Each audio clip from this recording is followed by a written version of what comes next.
Une fois les preuves rassemblées, le juge va devoir en apprécier la valeur probante, c'est-à-dire la valeur et l'importance qu'il convient de leur donner dans la démonstration de la culpabilité ou de l'innocence. Deux systèmes sont envisageables, celui de la preuve légale et celui de l'intime conviction appelé parfois système de la preuve morale.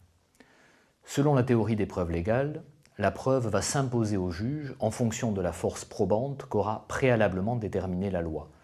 Le juge n'a donc plus de pouvoir d'appréciation quant à la valeur de la preuve.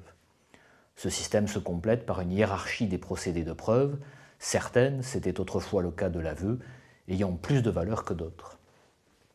Notre droit a connu le système des preuves légales, conçu comme un mode de protection contre l'arbitraire des juges, à des époques où les droits de la défense étaient minimalistes, mais a fini par l'abandonner en raison de sa rigidité. Quelques dispositions survivent encore et obéissent à ce système.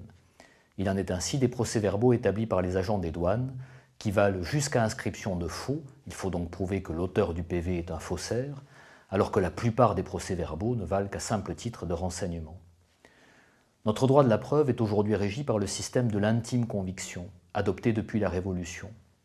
Le juge doit apprécier la valeur probante des éléments qui lui sont présentés.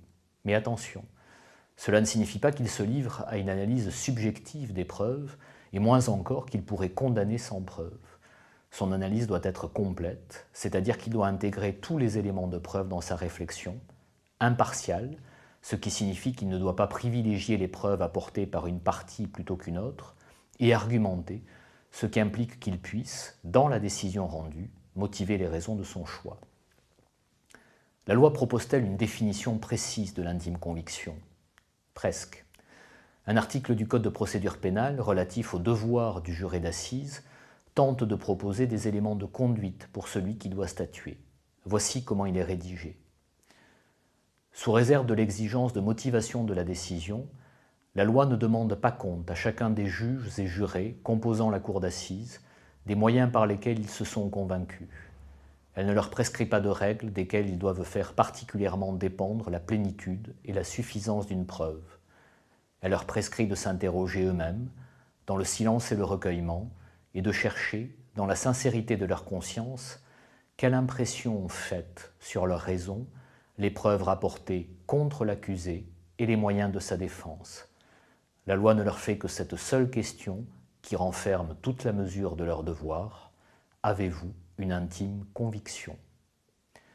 Nous l'avons vu, la loi fixe des limites à la liberté du juge dans son appréciation de la preuve. L'exigence de motivation vient le contraindre à rationaliser son choix et à l'exprimer en des termes rendant sa décision intelligible. Une autre limite vient borner la réflexion du juge. Les éléments de preuve qu'il doit apprécier doivent avoir été contradictoirement discutés devant lui. Cela signifie que tous les éléments qui vont contribuer à sa décision doivent préalablement avoir été soumis à la libre discussion des parties qui pourront chacune en souligner ou en atténuer la valeur probante.